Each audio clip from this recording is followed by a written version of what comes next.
Hi hello അസ്സാം വലൈക്കും welcome back.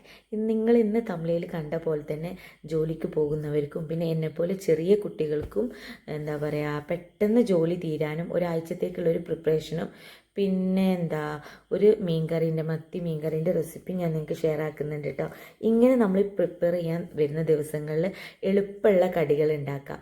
അപ്പം നമുക്ക് കുറച്ചും കൂടി പെട്ടെന്ന് പണി തീരും. ഞാൻ ഇന്ന് ദോശയും പച്ചപ്പട്ടാണിയായിട്ട് ഉണ്ടാക്കുന്നത്. അപ്പോൾ അത് ഞാൻ വേഗം ആക്കി വെച്ചിട്ടുണ്ട്. അപ്പം എന്താ പറയുക, നിങ്ങൾ ആദ്യമായിട്ടാണ് എൻ്റെ ചാനൽ കാണുന്നെങ്കിൽ പ്ലീസ് ലൈക്ക് ചെയ്യുക, ഷെയർ ചെയ്യുക, ഒന്ന് സബ്സ്ക്രൈബ് ചെയ്യുക കേട്ടോ. പിന്നെ സ്കിപ്പ് ചെയ്യാതെ കാണാൻ ഞാൻ ഇതിൽ കുറച്ച് കാര്യങ്ങൾ പറയുന്നുണ്ട്. സ്കിപ്പ് ചെയ്ത് കണ്ടാൽ ഒട്ടും നിങ്ങൾക്കത് മനസ്സിലാവില്ല. അപ്പം ഞാൻ ജസ്റ്റ് ഇന്ന് സാധനം വാങ്ങാൻ പോകാമെന്ന് വിചാരിച്ചായിരുന്നു. അപ്പോൾ ഞാൻ സാധനം വാങ്ങാൻ പോകുന്നതിൻ്റെ മുന്നേ ജസ്റ്റ് ഒന്ന് ഫ്രിഡ്ജ് നോക്കാറുണ്ട്. അപ്പോൾ ഫ്രിഡ്ജ് നോക്കിയപ്പോൾ അത്യാവശ്യം ഒരു 4-5 ദിവസത്തിനുള്ള സാധനം ഫ്രിഡ്ജിലുണ്ട്. അപ്പോൾ അതൊന്ന് ക്ലീൻ ചെയ്ത് സെറ്റാക്കി വെക്കാൻ വിചാരിച്ചു കേട്ടോ. പിന്നെ ഫസ്റ്റ് കിട്ടിയത് എന്താ പറയുക ചേനയാണ്. നമ്മളന്ന് കൂട്ടുകറി ഉണ്ടാക്കിയില്ലേ, അപ്പോൾ അതിലേക്കുള്ള ചേനയാണ്. പിന്നെ ചക്കക്കുരുണ്ട്.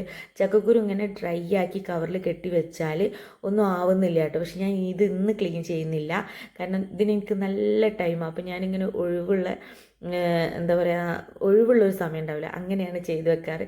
പിന്നെ വെള്ളരിയുണ്ട്, മത്തനുണ്ട്. ഈ ഒരു വെള്ളരി മത്തൻ തന്നെ നമുക്ക് ശരിക്കും 4 ദിവസത്തിനുള്ള ഒരു സെറ്റപ്പ് ആക്കി എടുക്കാം.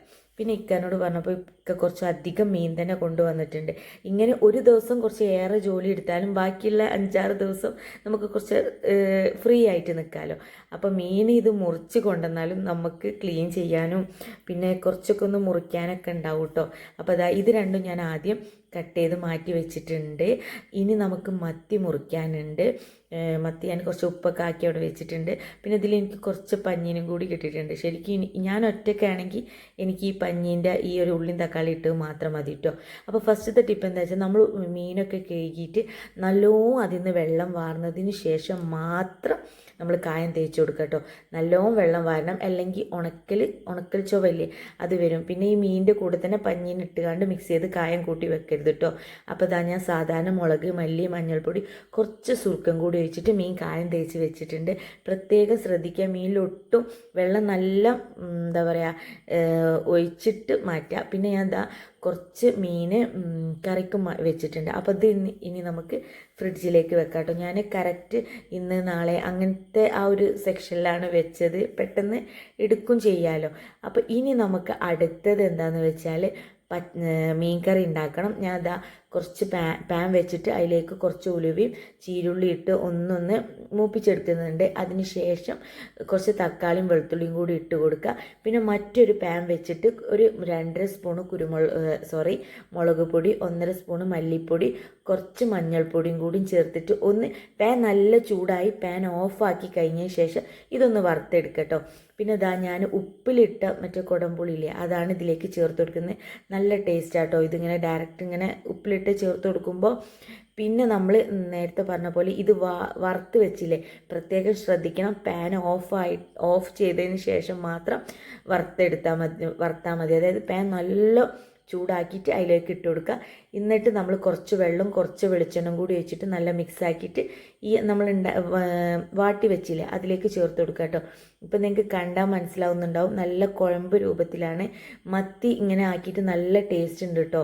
ഞാൻ നിങ്ങൾക്ക് ഷെയർ ആക്കുന്ന എല്ലാ റെസിപ്പിയും വീട്ടിൽ നല്ലൊരു റിസൾട്ട് കിട്ടിയതിന് ശേഷം മാത്രമേ ഞാൻ നിങ്ങൾക്ക് ഷെയർ ആക്കുള്ളൂ. അപ്പോൾ മത്തിയൊക്കെ ഇട്ട് ഒരു 5 മിനിറ്റ് ഒന്നൊന്ന് വേവിച്ചെടുക്കുക. നല്ല ടേസ്റ്റാണ്. നമ്മളിത് അഥവാ പിറ്റേന്നത്തേക്കൊക്കെ അടിപൊളി ടേസ്റ്റ് ആട്ടോ. നല്ല ആ കുടംപുളി നമ്മൾ ഉപ്പിലിട്ടത് ആണല്ലോ ഇടുന്നത്, അപ്പോൾ ആ ഒരു പുളിയൊക്കെ ആയിട്ട് നല്ല ടേസ്റ്റാണ്. അപ്പോൾ ഇതിവിടെ സെറ്റായി കിട്ടിയിട്ടുണ്ട് കേട്ടോ. അപ്പോൾ ഇനി നമുക്ക് അടുത്തത്, ഞാൻ ഇതിൻ്റെ ഇടയിൽ ചോറൊക്കെ അവിടെ ആക്കുന്നുണ്ട്. ഇനി വെള്ളരിയാണ്. വെള്ളരി വെക്കുമ്പോഴായാലും വെള്ളരീൻ്റെ ആ തൊലിയും പിന്നെ ഉള്ളിലുള്ള ആ ഒരു ഇതില്ലേ അത് മൊത്തമായിട്ട് ഒഴിവാക്കിയിട്ട് നല്ലവണ്ണം കട്ട് ചെയ്തെടുക്കുക. കട്ട് ചെയ്യുമ്പോൾ ഇതുപോലെ ഓട്ടപാത്രത്തിൽ വെക്കുക. നല്ലവണ്ണം വെള്ളം വറ്റണം കേട്ടോ. അതുപോലെ തന്നെ ഞാൻ മത്തനും ഇതുപോലെ ചെറിയ കഷ്ണങ്ങളാക്കി വെക്കുന്നുണ്ട്. വെള്ളരി ഒരു വട്ടം തേങ്ങ അരച്ച് വെക്കുക, പിന്നെ ഒരു വട്ടം പരിപ്പിട്ട് വെക്കാമെന്നാണ് വിചാരിക്കുന്നത്. അതുപോലെ തന്നെ മത്തൻ ഒറ്റയ്ക്ക് വെച്ചുകൊണ്ട് കുറച്ച് പരിപ്പുണ്ടല്ലോ അതിട്ട് വെക്കാമെന്നാണ് വിചാരിക്കുന്നത് കേട്ടോ. ഇത് രണ്ടും ഞാൻ അവിടെ മാറ്റി വെച്ചിട്ടുണ്ട്. ഇനി അടുത്തത് ചേനയാണ്. ചേന ഞാൻ വിചാരിച്ചത് കുറച്ച് പൊരിക്കാനും പിന്നെ കുറച്ച് നമ്മൾ കൂട്ടുകറി ഉണ്ടാക്കുമ്പോൾ അതിന് കുറച്ചൊന്ന് കഷ്ണാക്കി വെക്കാമെന്ന് വിചാരിച്ചു. അപ്പം ഞാൻ ഈ അരിയുന്ന എല്ലാ പച്ചക്കറികളും വെള്ളം നല്ലവണ്ണം വാർത്തിട്ട് ഒരു തുണിയിൽ വെക്കണം. എന്നാൽ മാത്രമേ ഇത് നല്ല ഫ്രഷ് ആയിട്ട് നിൽക്കുള്ളൂ. പിന്നെ അതാ ഞാൻ കുറച്ച് കായം തേച്ചും വെച്ചിട്ടുണ്ട്, കുറച്ച് വെള്ളം വാർത്തിക്കാണ്ട് ഒരു പാത്രത്തിലാക്കി വെച്ചിട്ടുണ്ട് കേട്ടോ. ഇനി നമുക്ക് നെക്സ്റ്റ് പണി എന്ന് പറഞ്ഞാൽ ഉരുളക്കിഴങ്ങും ഉള്ളിയും കൂടി കുറച്ച് ആക്കണം. അപ്പോൾ അതാ ഞാൻ ഇങ്ങനെ ഒരു തുണിയിൽ ഇത് ഇങ്ങനെ തന്നെ ചെയ്യണം കേട്ടോ, അല്ലാഞ്ഞാൽ കിട്ടൂല. അപ്പോൾ അതാ ഞാൻ ഇതൊക്കെ സെറ്റാക്കിയിട്ടുണ്ട്. ഉരുളക്കിഴങ്ങ് വെള്ളത്തിലിട്ട് വെക്കണം, കാരണം എന്താ വെച്ചാൽ അത് കറുത്തു പോകും. ഉള്ളി അതുപോലെ ഇങ്ങനെ അരിഞ്ഞു വെച്ചാൽ ഒരു 3-4 ദിവസത്തിന് ഒന്നും ആവില്ല. ഞാൻ സ്നാക്സിൻ്റെ ബിസിനസ് ചെയ്യുമ്പോഴും ഇങ്ങനെ തന്നെയാണ് ചെയ്യാറ്. ഇതാ വെള്ളരി കണ്ടോ, ഒട്ടും വെള്ളമില്ല. പിന്നെ മത്തന് കടല രണ്ടും ഞാൻ വെള്ളത്തിലിട്ടാണ് വെച്ചത്. കുറച്ച് തേങ്ങയും കൂടി ചിരണ്ടി വെച്ചിട്ടുണ്ട്.